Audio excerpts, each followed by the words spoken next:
Okay, we're going to go ahead and get started. Thank you guys for attending Turkey Tuesday, Where to Hunt, Ethics and Regulations. This is in addition to the Learn to Hunt or the Turkey Tuesday, Where to Hunt series that we had last week. So if you guys are here from last week to this week, hello, welcome back. Today, well, I should introduce myself for the people that haven't been here before. My name is Casey Harriet. I am the R3 coordinator for the Wildlife Department and National Wild Turkey Federation. R3 stands for recruitment, retention, and reactivation. So essentially, I create programs and initiatives that help get people outside participating in the hunting and shooting sports. So welcome once again, and we're going to go ahead and get started today. I'm going to introduce our speakers as well as myself. I will be presenting a little bit today as well. So today we have Bobby Armstrong and Rick Nolan here. They're from Oklahoma Hunters and Anglers. They're a nonprofit here in Oklahoma. And we also have, and he might be on the Q&A later, we have the NWTF State Chapter President here as well, Lynn Hagerman. And so we're going to talk a little bit about regulation, or we're going to talk a little bit about where to hunt, places public land here in Oklahoma, ethics, how to be a good hunter. We have Jacob Harriet, the Lincoln County Game Warden, that's going to talk about regulations again. And then we're going to open it up to a question and answer at the end. And I just want to leave this completely open. It doesn't have to necessarily be where to hunt related or regulations. We could talk about how to hunt them again. If you have any hunting questions before we kick off our hunting season, I just want to make sure we cover all of our bases. We have a lot of experts here that have been turkey hunting for years. And so I just want to make sure that everybody has their chance to ask questions. If you do think of the questions to ask as we move along here, please type them in the chat box, and then I will go ahead and field them at the end for our experts. So without further ado, I'm going to get started, and me and Bobby are going to kind of tag team this. I'll go over the places to hunt, Bobby, and then if you would like to maybe talk a little bit on the regulation, on the ethics side of things, it's the same PowerPoint we went over for the Turkey 101 class. So thanks for having, thank you for joining us today. And I'm going to share my screen here, and we'll get started.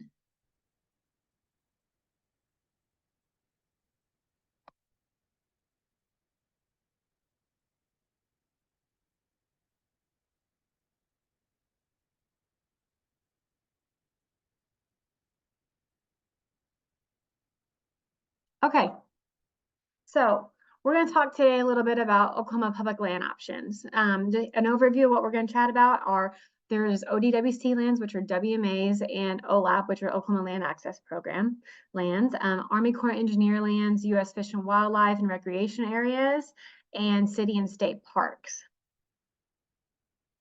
Okay, so the first we need to talk about is probably the largest acreage available for public lands or public hunting, and that is our Oklahoma Department of Wildlife Conservation lands. They are called WMAs, or Wildlife Management Areas, and these are owned and or leased by ODWC and managed for wildlife.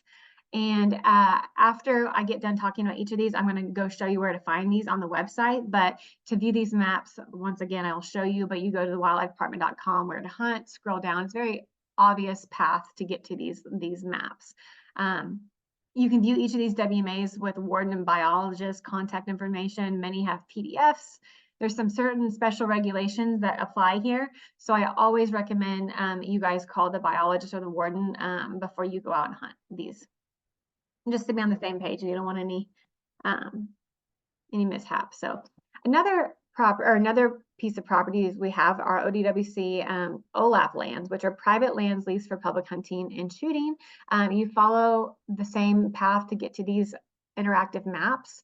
There is a new app that we have called ArcGIS Field Maps, and this is where you can go to find the OLAP walk-in areas. So you can find these on the Google Play Store or the Apple Store, but these are great because you can look at aerials, you can look deep into these things, and you can click on parking areas and then have your phone or take you straight there from like Apple Maps or Google Maps, and it's super handy. It's a lot easier and safer than Onyx Maps, where you have to kind of look at crossroads to do something like that. So this is really handy. We have thousands of acres of these properties here in Oklahoma.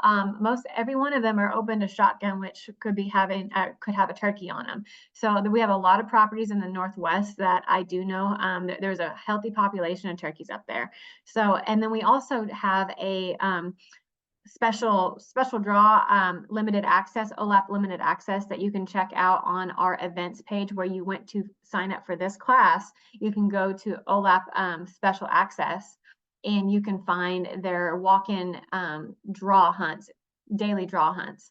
And those are usually around the cities, little metropolitan areas, because it was easier for us to end up doing that instead of leasing them to the public, open to unlimited access. And so that they don't get overrun by the general public, we keep it to a couple people each day, and it's a daily draw. And so it's a really good option for you if you want to stick closer to the city. Okay, the next place we have are Army Corps of Engineer lands. You go the same route to get to these as well. These are all the hunting at these lands are in accordance to applicable state and federal regulations. These are all open, generally, these are all open for public hunting of legal species with the use of a legal weapon for that season, except for areas designated restricted. And if you were to click on this, they'll have PDFs of each property with special regulations, anything you need to know on there. It's a little more old school. They don't have the interactive maps, but they have a good detailed map and then information regarding that specific hunting area. It's nice too when you can print them out and take them with you. And you can do that with any of the OLAP maps as well. And I do believe the WMA maps if you're old school like we are. So. Okay, we have U.S. Fish and Wildlife lands. There's special regulations, specific regulations for these lands, but for an overview, we have Optima, which is in the Northwest. We have Ouachita Salt Plains, Ouachita LaFleur County, and Ouachita McCurtain unit. Sorry, LaFleur unit and McCurtain unit. These are in Southeast Oklahoma, and they're large tracts of land available to hunt. I can send this PowerPoint out to you guys later, and this actually has these are clickable links that you can go right to this, or you can figure out, or you can go to fws.gov. Chickasaw National Recreation Area in Sulphur, Oklahoma is another great resource. They have about 4,500 acres located in Murray County, and this is the number to call if you're around the town of Sulphur. There is access there as well, special access. So you would need to talk to the center there to make sure you are in accordance to their regulations. And I'll give you guys a second if you want to write that number down.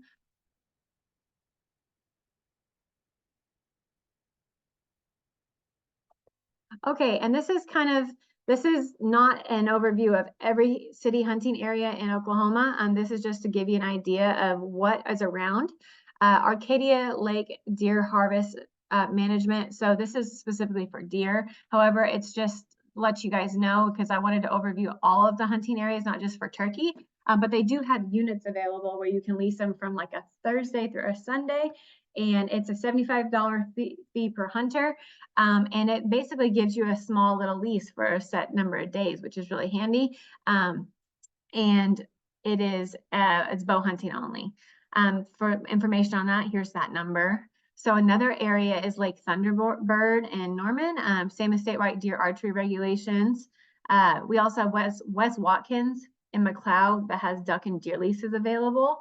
So the idea behind this is a lot of the city areas do not advertise their hunting. However, there are hunting available in some areas. You would just have to dig. You have to call it up to the headquarters of the city board and call them and see if there is available hunting areas. A lot of times it is hidden and they don't like to advertise it because they want to keep it small scale, but they're opening them more and more places because a lot of people are realizing that the deer populations are kind of getting out of hand. And so a lot of city and state areas are deciding to, city and state parks are starting to allow hunting limited access. So if you were to call them, they can give you your specific regulation. It doesn't hurt to try, just to check it out because they're kind of a hidden gem if you can get a hold of them. So we do have controlled hunt option. And we go to wildlifedepartment.com, hunting tab, and you go to our controlled hunts. We are actually open to controlled hunts now, so enroll in them for sure. We just opened them up, I believe, this last week or the week before, actually. The annual controlled hunt application period, yes, opens in April and runs until mid-May. So we do have a change of cost of, it's $10, not the $5 I have here. That was a new new change this last year. So I do want to mention that. We have a couple of features too that are newish. We have what's called Point Guard, and it's an insurance on your entry. It helps for you to remain eligible for future hunts. So if for some reason you couldn't make it, you had an injury, you had a family emergency come up, it will keep you eligible for all future hunts instead of kicking you out of the draw system.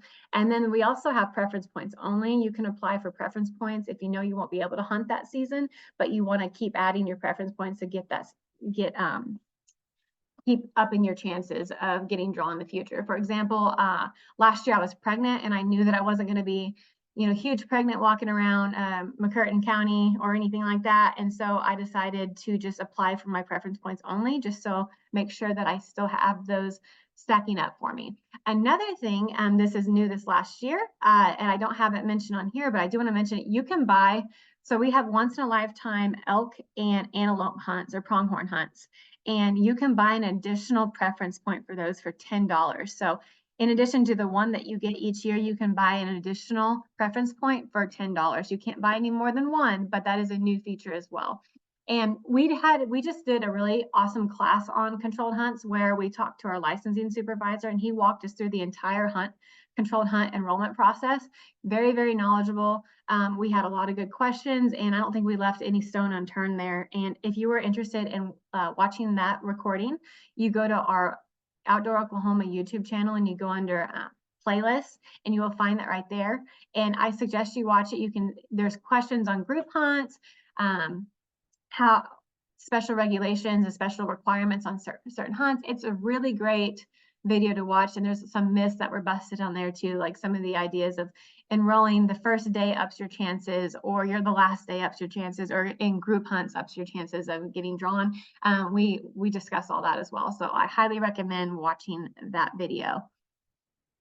Okay, we do want to talk a little bit about day hunts and outfitters, just because if you're willing to pay a little bit of money, that you could have a really great experience with an outfitter. There's guidefitter.com, and you can see all the outfitters here in Oklahoma.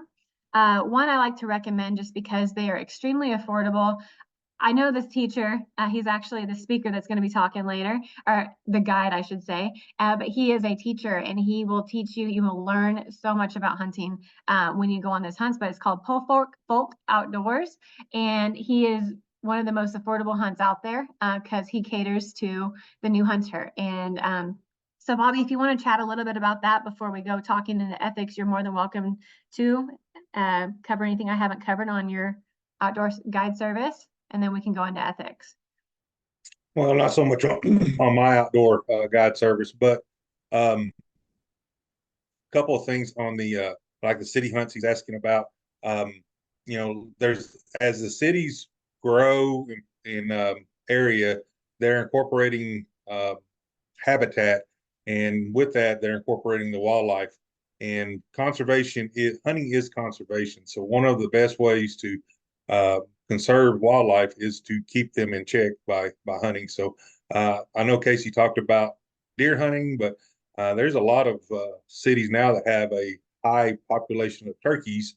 And you never know until you go and talk to your city council and the mayor or the city manager in the city. A lot of them's may not understand what a firearm is and the how far a shotgun will actually shoot. You may have to educate them that it's not like a rifle. It doesn't shoot that far, but you just never know. You might be opening up a new door and a new place to hunt by go talk to your city leaders.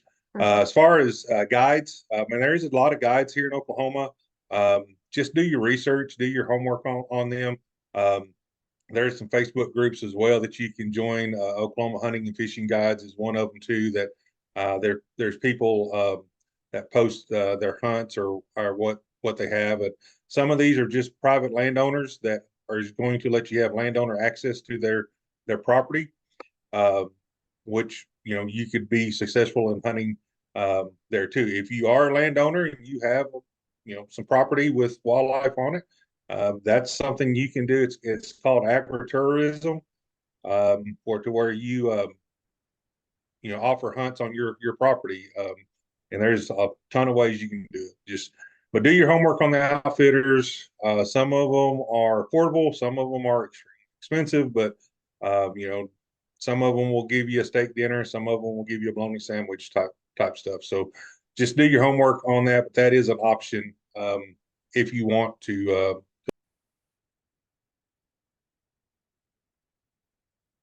Bobby, I think you might have muted yourself. Did I not talk? Oh, you bleeped out for like 5 seconds there. You said it's definitely an option. Yeah, it's definitely an option there for you guys to look for on outfitters. But I've seen outfitters be as low as $500 for a 3-day turkey hunt, and as high as $1,200. It just really depends on what you're looking for, how much you want to pay. But we're fixing to talk about more public land and ethics, and I encourage you guys, if you know, go just go hunting. Even if it's public land, a lot of people, there's a lot of, I'd say, myths about public land. We've got some great public land in Oklahoma that doesn't cost you anything because you own the land on there. So that leads us to our public land ethics. So, Casey, you want to talk about this, or you want me Uh, to I dive into can. it? Yeah, I would just we can kind of just alternate back and forth, kind of like the other day. I do we Okay. do need to talk about ethics when we do talk about public land. The reason we as hunters have public land is because we've taken care of it for as long as we have. We have to take care of it, or it will no longer be for the public. Aldo Leopold um, he's the father of wildlife management. He said ethical behavior is doing the right thing when no one else is watching, even when doing the wrong thing is legal. We talk about the 4 C's. We say be careful, courteous, considerate, and capable.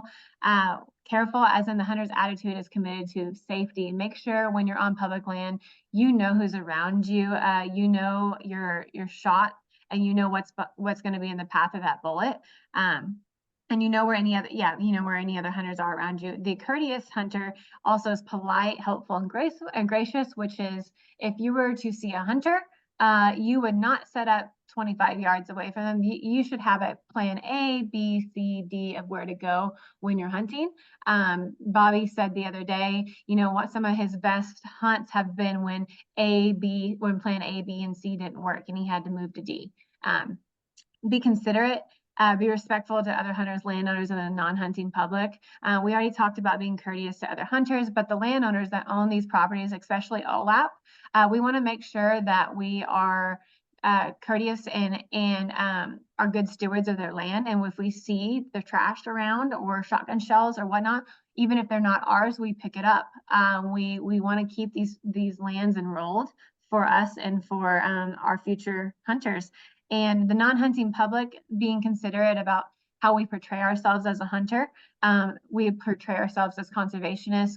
We are respectful, and part of that is, we chatted about this the other day. Part of that is, when you do post a picture on Facebook, because social media is such a big thing, make sure it's a tasteful photo. It's not a huge, gutted carcass or bloody tongue hanging out or something like that. That's just giving other people that don't understand hunting fuel to say that it's non-humane. So we just want to make sure that we're representing ourselves as good stewards and conservationists, and be capable when you're out there. I will have a game ward on here in a little bit talking about being physically fit and some of the stuff that he's probably ran into out in the field. But you need to be confident in your ability as a marksman, and your outdoor skills, your knowledge level, your judgment, your physical fitness, because we don't want to take a bad shot on an animal. We don't want to maim an animal or have a slow death. Once again, we want to be ethical hunters, and that involves taking a solid ethical deadly shot. Knowing your outdoor skills, and being safe with your tree harnesses, etc., and knowing the terrain and everything else, and just having overall sound judgment is all very important. Bobby, is there anything you'd like to add on this? Yeah. So on the careful part, if I was hunting public land, One of the things, turkeys have very good eyesight, so most of us wear a lot of camouflage from head to toe. But if I was hunting public land, I would carry some type of blaze orange with me, orange hat, orange. My turkey vest, I can take some orange flaps out and stuff like that. So if I'm moving around, I wear orange while I'm moving, just so I can be identified as a hunter. Um, because unfortunately, there is accidents with hunting, especially turkey hunting, with people seeing movement, and that goes back to the hunter. Just because you see movement or you see movement in the brush, you need to identify your target. Make sure it is for sure a legal turkey for Oklahoma, which is a bearded turkey, and you know where your aiming point is for that turkey. As far as courteous, you're going to run into other people on public land. You're going to run into residents and non-residents that come here to Oklahoma to hunt. Be polite. Again, Casey's alluded to. When I hunt public land, I usually will go out and scout. I usually start in March scouting my areas. I actually went out and was scouting this morning before it started raining out here. But I'm going to have a plan A, plan B, plan C, and plan D. And if you're in my plan A, then I'm going to move to my plan B, and so on and so forth. And there's been a lot of times that my plan D actually worked out better, while those who hunted at my A, B, and C spot did not have as much luck as I did at going to the D. So it's funny how that works out. But be courteous, be polite, and helpful. We're all learning. I've been turkey hunting for 40 years, I think now. I'm still learning how to turkey hunt, and it's okay to go make mistakes. Matter of fact, a turkey hunter should make mistakes. Um, be respectful to the landowners, non-hunting public, and again, be capable not only with your marksmanship, but are you able to have you practice your call? What turkey call are you going to use?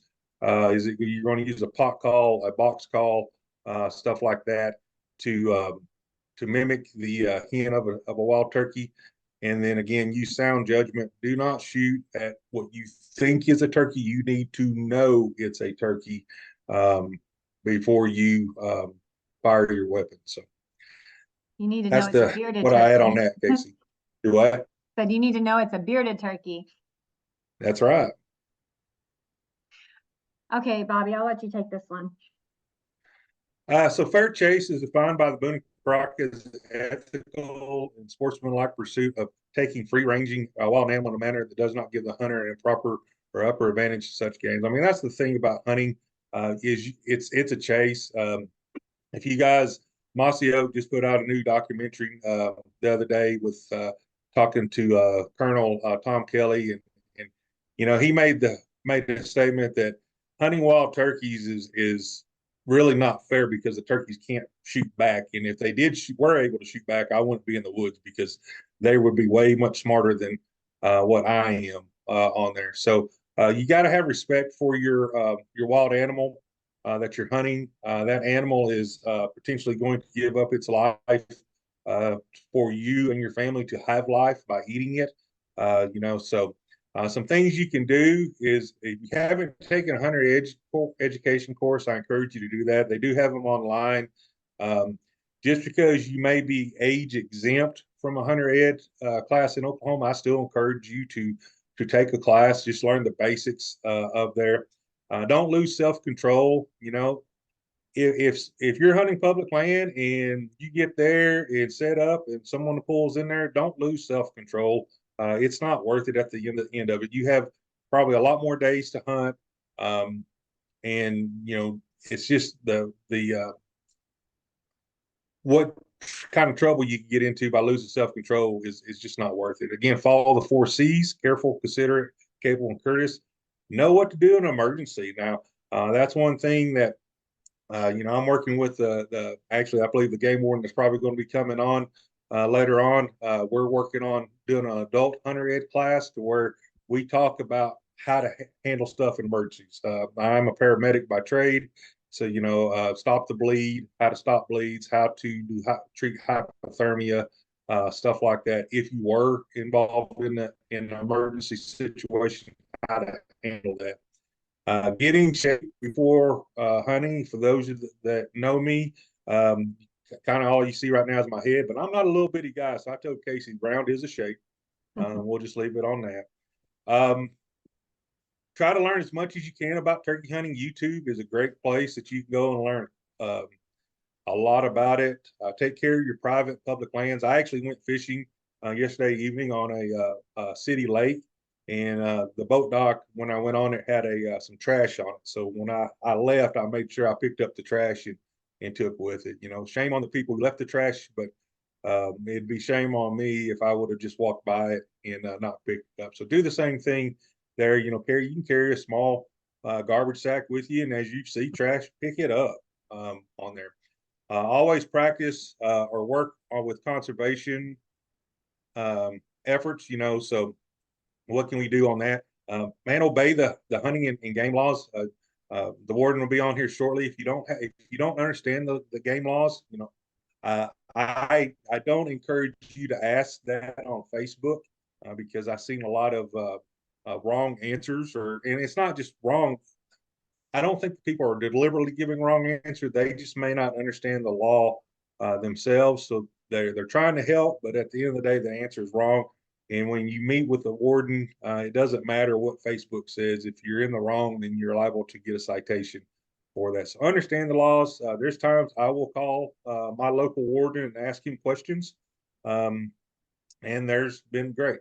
And that goes back to report hunting violators. You know, most of our counties only have one game warden per county. Some counties got a couple more, but at least out here in Western Oklahoma, we have just one per county. And that warden cannot be everywhere around. I actually had a situation the other day when I was going to my farm, and there was a car kind of going real slow. And as I pulled up behind the car, the next thing I know, a barrel of a rifle comes sticking out of the passenger side window. Well, by the time they got it out, they realized I was behind them and took off. Well, I ended up calling our local game warden, and him and some deputies went and had a chit chat with these people. And I do believe there are some citations being given currently, from what I understand on there. But we have to all do our part and report hunting violators. And if you mess up, in my experience with the wardens here in Oklahoma, it's a lot better to call and own up that, hey, I made a mistake here, and you self-report.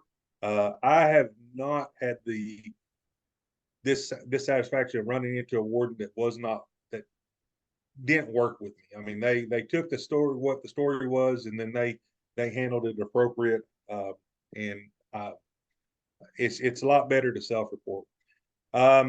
Shoot within effective range to ensure a swift, clean kill. You know, we encourage you to shoot a turkey within 40 yards. You can get some shotguns with some special loads that can shoot further, but the main thing is make sure that you go out and pattern your shotgun. You know what your effective range is. It may be 20 yards, 30 yards, 40 yards. Whatever your effective range is, don't go past it. If your effective range is 40 yards and that bird's at 42 yards, you got to get the bird 2 yards closer before you pull the trigger. And then clean and store your harvested game to maximize consumption, enjoyable the meat and usable parts. Legally, from my understanding, you can de-breast the turkey, and that's all you have to take. But there's a lot of meat on the thigh, the leg, and the wings that can be used for turkey tacos. You know, you can smoke that, brine it, and smoke it. There's a lot of meat. You can get several meals off of a 20-pound male turkey, other than just the breast. So. Awesome. So we do need to talk about asking for permission because, you know, there's a lot of availability of private lands. If you know a local hunter, a local farmer, or etc. There's ways that we suggest you going about asking for permission. It can provide access to low pressure hunting areas. And the best way to get permission is just simply to ask. You can write letters, make an impression, provide references, ask what you can do. A lot of ways, a lot of people I know will offer to fix mend fence or do any sort of manual labor that they need done on the property and kind of barter with that for access to hunting. A lot of times there's people that have, deer problems on their crops and stuff, and they would gladly have a little bit of management if we're talking deer. Turkey, not so much, just because they're not as prevalent as deer are. However, it's always worth trying to see what you can do for that hunter or for that farmer. And always, always, always show respect. My husband, who's the game one, who's going to be talking a little bit later, he had earned most of his private hunting areas from doing stuff for the local farmer, a rancher around the area, and just the bartering system. It word of mouth spreads quickly in small towns too. So a lot of people heard that Jacob was a good worker, can mend fix, and can, dig some posts or dig for some posts or, drive some T-posts in the ground, etc. And that was kind of helped him out in getting access to places that were otherwise inaccessible by just farmers talking to each other. So, and I always like to joke, but it's super handy, I'm sure, is if you're trying to get your son or daughter hunting and you go take them up there with you with those big pretty eyes looking up at that landowner and asking them if they can hunt your place, I'm sure that's probably pretty high success rate too, because everybody loves sharing the outdoors with a little one. So those are kind of our quick tips for asking for permission. I do believe this is our last. Bobby, I switched the photo here to have a photo of our son and his turkey. They have the sweetest little bond. This is Shepherd, and I just like this picture a little bit better than the one I had, so I wanted to update it with that. That's our hen Virginia, Jenny for short. However, I just want to put my contact information here. Just see if you guys need to contact me. Don't use the office number, use my mobile number or this email address here. And if you guys have any other questions, please feel free to reach out, and if I don't know the answers, I can field them to somebody that does. I do want to quickly switch sharing my screen to our website just so I could show you how to get to that. Okay, so this is our website, wildlifedepartment.com, and this is our front page. So you go to hunting, and you go down to where to hunt. And it is a quick overview of our managed lands. There's our WMA list. We have our shooting ranges, our WMA interactive map, which I mentioned, OLAP, or Oklahoma Land Access Program. And this is something you just click on this. Or for OLAP, you can go to the interactive map. You just click right there on that. You can sign up for the newsletter. There's a little bit more about that field map app for you, and information on the limited access check-in. So that's great. And then we can go to our WMAs. Whoop. WMA interactive map, and that pulls this up. I do believe you can also look at this on the field guides as well. You just have to do a search of ODWC WMA. So you can zoom in and you can see all of our WMAs here across the state. It's pretty heavily populated down here in the southeast and the Ouachita National Forest, etc. So this is how you get there. Let's see, did that open up another tab? It sure did. Let's see. Get out of here. Okay, so essentially, trying to get to my tabs up here, but this blocks this. So I'm going to stop sharing for a second and go back to it because that is super annoying. I don't think they thought that through when they went to put that tab up there for sharing the screen. Okay, I'll go back to sharing my screen again.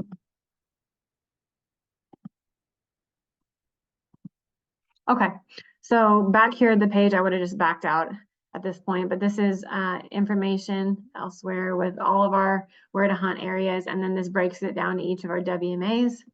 And we have some journals down here, but I do want to also show you on the hunting side of things, we go to our hunting resources page, and you can go down to turkey hunting.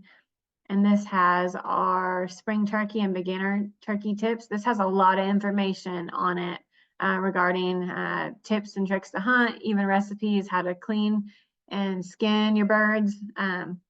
So I would highly suggest you check these guys out. So good videos, safety tips, helpful links and articles, and then cleaning and processing, as well as the beginner turkey tips, or just more basic stuff. We did a lot of videos, these how-to videos. Jacob actually cleaned a turkey here, and then we showed how to do a turkey fan. A couple of other ODWC staff using turkey calls and turkey call fundamentals. So, okay, so I am going to unshare this now. And I want to hand it over to Jacob to talk a little bit about regulations, and then we're going to open it up to any questions we have. I see a few in the chat box here, but I want to give Jacob a chance to talk about regulations before we get started on these questions. Okay, guys. My name is Jacob Harriet. I'm Lincoln County Warden. I have a big gobbler turkey about 200 yards from me gobbling his head off right now. So that's fun. It's an awesome time to be in the woods. You know, everything's greening up. But I just wanted to kind of give you a run through on the hunting regulations. Just about everything I'm going to cover is just in this hunting regulations that we give out for free. It's also online, but you can pick it up at Walmart, Atwood, stuff like that. Has all the rules you need. For starters, you know, you got to have somewhere to hunt. Casey did a good job. Oh, the gobbler just popped his head out.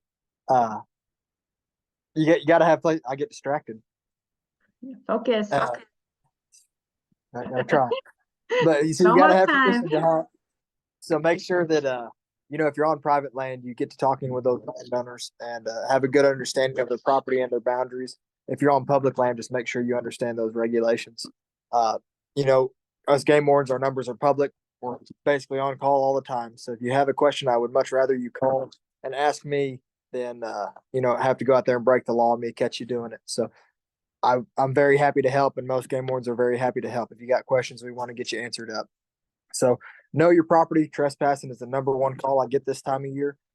So don't be that guy. Do it right. And then license wise, so we have our youth season coming up. It's the weekend before the actual turkey season. So the youth season, I believe it's the 13th and 14th. Let me see here. Yeah, 13th and 14th is the youth season. So that's Saturday, upcoming Saturday and Sunday. Great time to get out there. The birds have not been disturbed yet. So if you have somebody that can hunt youth season, it's a great way to get them out and get them a head start. You know, youth is under 18. If they're under 16, they're exempt from a hunting license, but they do have to have their turkey license. If they're in between, or I guess if they're 16 or 17, they have to have a youth hunting license and their turkey license. And then anyone over 18 or older, of course, is an adult. They're not valid for that season. But the regular season starts the 16th, which is the upcoming the following Tuesday. For adult hunters, you need to have your general hunting license and then your turkey license. We only have a 1 bird limit now. So, you know, don't have to worry about having one of those licenses. Your lifetime license covers all that. So if you have your lifetime license, you're good to go. After you harvest a bird, you need to check that bird in. Or first, you would put a field tag on it. A field tag can be anything. I'm cheap. I use duct tape and a Sharpie. I'll just take that duct tape, put it around the bird's leg, write my name, license number, and time and date of harvest. At that point, I have 24 hours to check it in through our online mobile check system. It's very easy. You'll get a confirmation number. Once you get that confirmation number, that number needs to be on that bird until it gets to its place of final destination, or which is your place of consumption. So basically your house or wherever you're going to eat that bird at. But if you're traveling around, make sure that number's on there. I get a lot of people that I'll catch with birds and they're not checked in, they're not tagged. I don't know if you just forgot or you're trying to poach that bird and go shoot another one. So don't make me have to make that decision. Just tag it right. It's illegal to hunt turkeys on bait. On our public lands, there's no baiting allowed on public lands at all. Private land, you can put bait out there, but you cannot hunt turkeys within 100 yards of that bait. So just make sure you're all squared away there. Turkeys will frequent corn feeders, but you can't hunt near them. You need to be at least 100 yards away. There's a lot of birds that get shot at 101 yards for sure. Decoys and recorded calls. So you cannot use live decoys. So, you know, I can't take my son's pet turkey out there and stake her up and have her lure all the big boys in. I can't do that. You can use artificial decoys. That's completely legal. And then as far as electronic calls goes, you can't use any electronic call, even like your cell phone. You can't play turkey calls to attract that bird into you. They also make like actual game calls that are electric to call in turkeys. Those are not legal in Oklahoma. Have to use hand or mouth calls. We talked about field tagging and checking. If you guys have any questions, feel free to ask. Public lands, that all our public lands have their own rules, which has been covered, but it's important. So I just want you to know. Definitely, if you go to a public land area, this book that I have, this hunting and fishing guide, has all the specific area regulations in it, as well as you can look those up online. So just make sure that you have all that squared away. It is illegal to roost shoot turkeys. So if the turkey is in the tree, we cannot shoot them. They have to be on the ground. Shooting hours. So, with deer season, we have 30 minutes before sunrise to 30 minutes after sunset. With turkeys, we don't have that. So you get the 30 minutes before sunrise, but it quits at sunset. And the reason for that, those birds have to go up to roost. They're very vulnerable at night, so they need to be in a good roost tree. We don't want to bump them off of those trees. So don't shoot them out of the tree. The definition of a tom turkey is any turkey with a beard. So a tom is a adult bird, a jake is a juvenile bird, and they don't ask you for that when you check them in, but it doesn't matter. It can be a young bird, it can be an old bird. As long as it has a beard, you're good. Hens can also have beards, and they are legal to harvest. So if you shoot a hen that is bearded, that is 100% legal. That being said, our turkeys are kind of in a decline nationwide right now.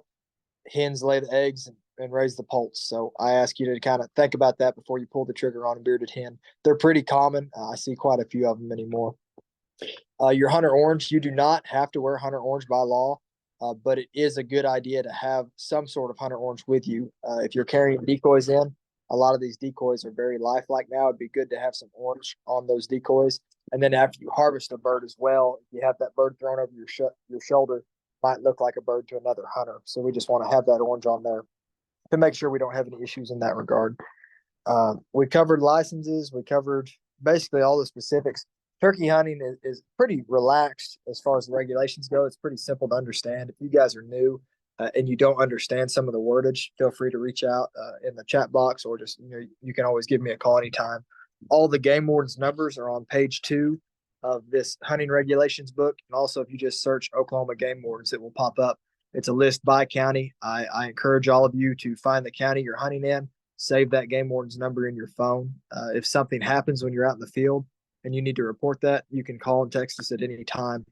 Like Bobby said, most of us are one guy to a county. It takes me an hour and a half to get from one corner of my county to the other.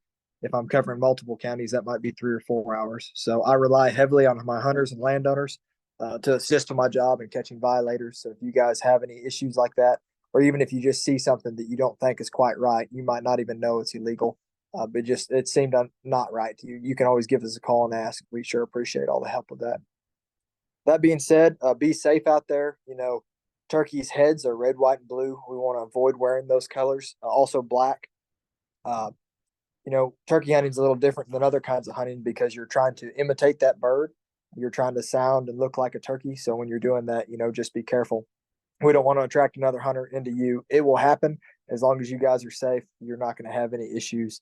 Another thing I also see when you're out turkey hunting, if you're next to a neighboring landowner or a road or county road or something like that, do not sit in between that fence line or the county road and your decoys. Every year we have decoys get shot with rifles.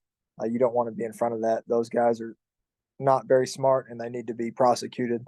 So if that happens to you, by all means, give us a call. We'll take care of them. That's about it. It's a great time to be in the woods. Wear your bug spray, keep those ticks off of you, and just enjoy the springtime turkey hunting. Thank you, Jacob. I did want to, mention public land kind of gets a bad rap for getting overran. And we talked about this at the Turkey 101 workshop we had recently, where if you put in the legwork, it'll pay off for you. A lot of times, Bobby will tell you that he walks in, 75 yards and does well, but others will tell you that, if there's an easily accessible area with a parking lot, probably walk in farther. If you can put a little bit more legwork into it, you're going to touch some of those properties that not hardly anybody else has touched, because you just put in more work than they did. And a lot of that comes from, if you know that there's a good spot, you look at your aerials. Jacob's clearly looking for that turkey. If you look at your aerials, and you understand reading those and topography and stuff, you can have really good plans B, C, D, like Bobby and I were talking about.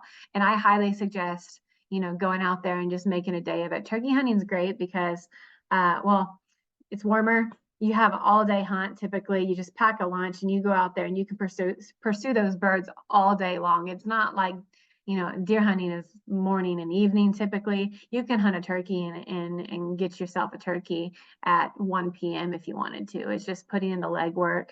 A lot of people like to do the run and gun. Jacob and I like to hunt it that way, especially down in Southeast Oklahoma when you have a lot of that elevation.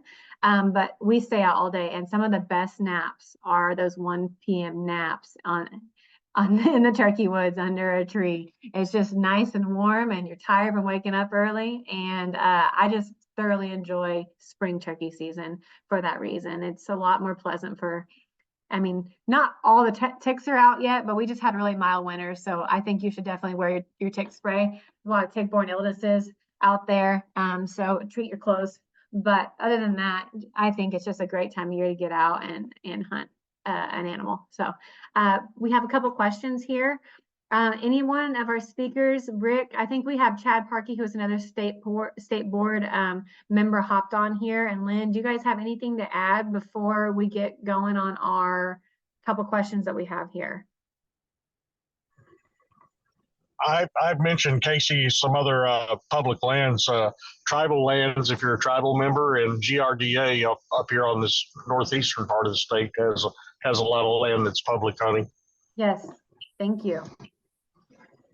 I'd be curious what our range of people are here. If we got a lot of Tulsans or northeastern people up here. Okay, so someone asked who needs to be contacted for city hunting areas. So I feel like, you guys can chime in on this. It's usually like would you say your city council, or you're even going Be to your city manager, or your mayor, depending on the type of city government you have. Yeah. And even you guys know, this is just spitballing here because I never had to do this before, but do you guys know of your courthouses, your county courthouses, if anybody there could answer any of those questions for countywide? Jacob, would you know that? Would it be like an assessor or anybody that wouldn't have any access to any of that? Unfortunately, it'll probably just be talking to those municipalities. Yeah. They don't communicate that well with other people. Sometimes, so you basically just take some phone calling and just calling around and getting the information on the specific area you're looking at. Okay. Are you talking about municipalities? Can I butt in? Yeah, go ahead. All right, I used to be the mayor prior for about 19 years, and you go to City Hall and find an ordinance on firing and discharging a firearm in city limits. And I know almost everybody around here within city limits, whether they have that ordinance or not. So that's what most towns have. Just go to City Hall and ask for discharging the firearm in city limits, and that way you'll know if you can or cannot shoot wildlife inside the city limits of that community. I know prior you cannot. What was the question? Can you hunt in city limits, or was it if you could hunt city properties? No, you can't hunt in city limits. We have core property. You can't hunt in city limits. Also, it's within the boundary of the city limits. We have an ordinance that says no, and we went to Corps of Engineers. We got how it said it is dangerous. So we just said no hunting within the corporate boundary of city limits prior. Okay, so that's specific to prior. Yes. Okay, so but that's how you would go to find out. You'd go to City Hall. You'd go to City Hall and ask for an ordinance on discharging city limits or hunting information. They should be able to tell you that. The code enforcement officer should be able to tell you that. Awesome. Thank you so much for your input. That was really helpful.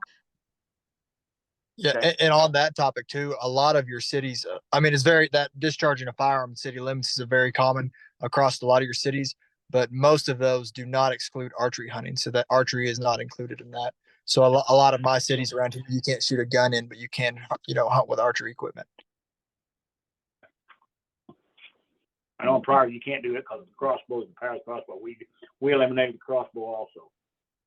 So houses them. But anyway, that's what we did in Pryor while I was mayor. I Okay. didn't, there's two reasons for that, I'll be honest with you. It's just what you said, the population of the animals. Right there, we got 2 or 3 big flocks of turkeys on Pryor Creek. Pryor.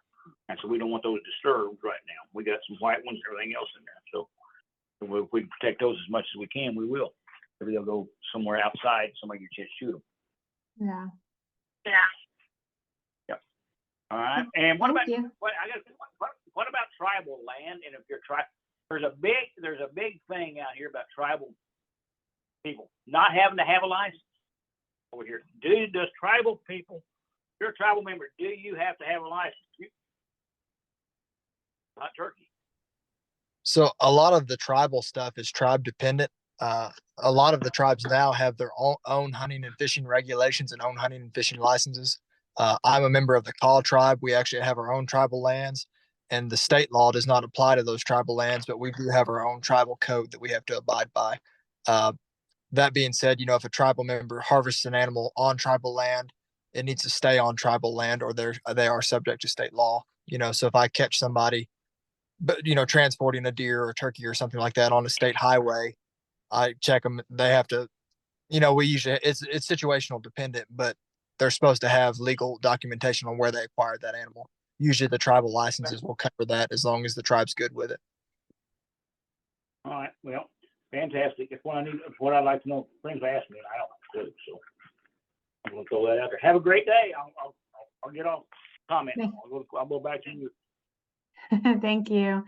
Okay, we do have a question here. It says, hi, I was wondering if the season will go back to the original of April 6th through May 6th, as opposed to the new later date of 4/16. If not, is there a possibility to go back to that season date and do a noon or 1 p.m. cutoff instead, like some other states do?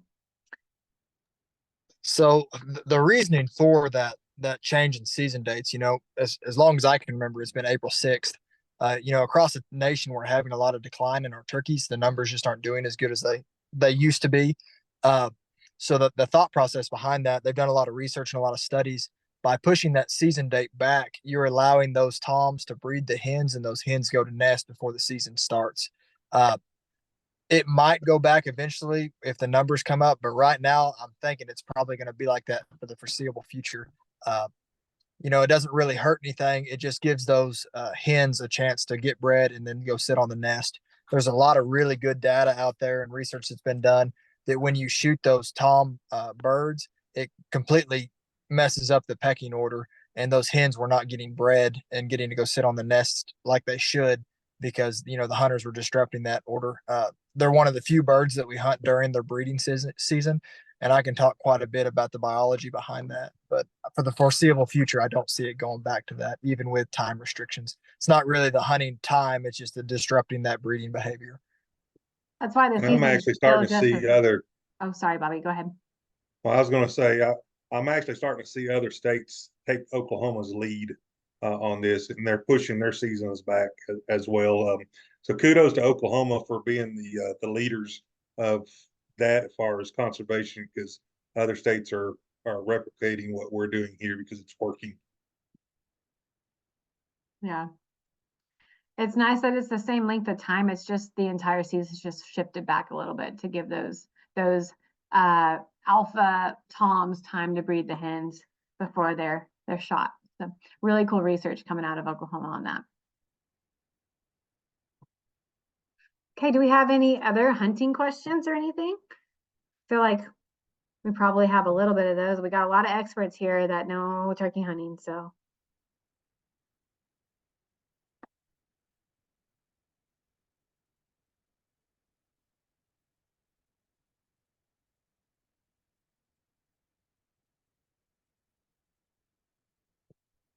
Another question, okay? Yeah. I've got another question, okay? I'm up with I know what it's like in another deer. If I was accidentally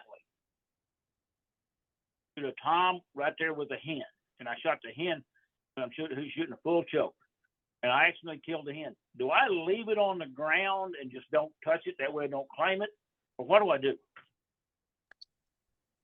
If you do that, you definitely want to get a hold of your local game warden and just let them know what happens. accidents happen. I completely get that. So say me looking at that from my side of things, if you were out hunting, you did that, and you called me like, hey, I messed up. I thought I had a clear shot. I didn't. I hit this hen. She died.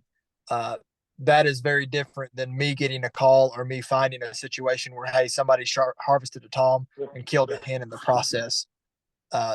Just to look at it, you might get a warning or a very, very slight citation if you call.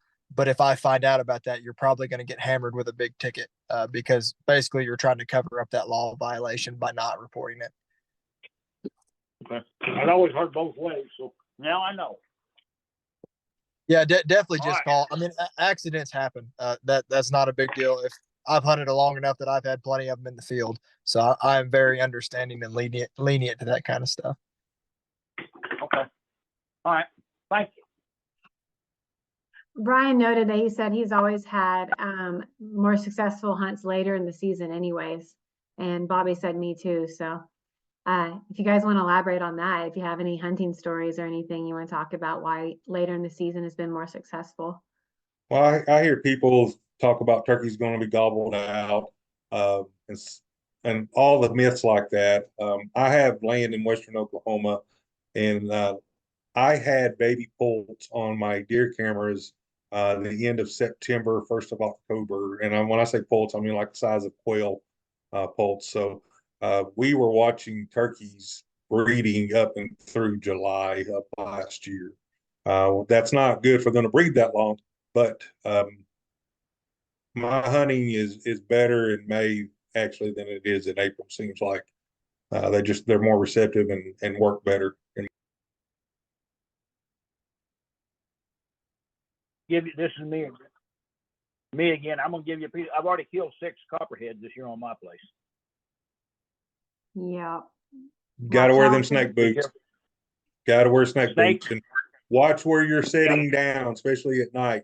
Look by that tree before you plop your booty down because last thing you want to do is sit on a curled up copperhead. Yeah. Or sit on one and sit on the deal and you feel it move underneath your rear. I've had that My happen. turkey hunt will be done before I'll be done for that day. Oh yeah. I've had Everything that would happen look with like Spavin. snake. I guarantee you. And that was my turkey hunt was done for that day. But anyway, for some reason, there's lots of snakes out. Both the lake, I've seen more snakes already this year than I have in the last 2 years. Bumper crop this year. Yep. Okay. All right. Well, it is 1 o'clock and it seems to me that all the questions are dying down. So on that note, we're just gonna send you off and wish you guys luck in the woods. And if you guys have any questions, please feel free to contact any of our experts or myself. Just go through me and I will shoot the questions to the ones that can answer it if I can't answer it. So this will be recorded and posted to our YouTube channel, Outdoor Oklahoma, and under Turkey Tuesdays, where to hunt and regulations. So I will get this posted within a day or two. And we just want to wish you guys all good luck out there. And we want to thank our speakers for joining us today. And with that, we'll just send you off. Thank you guys. Bye. Thanks and good luck.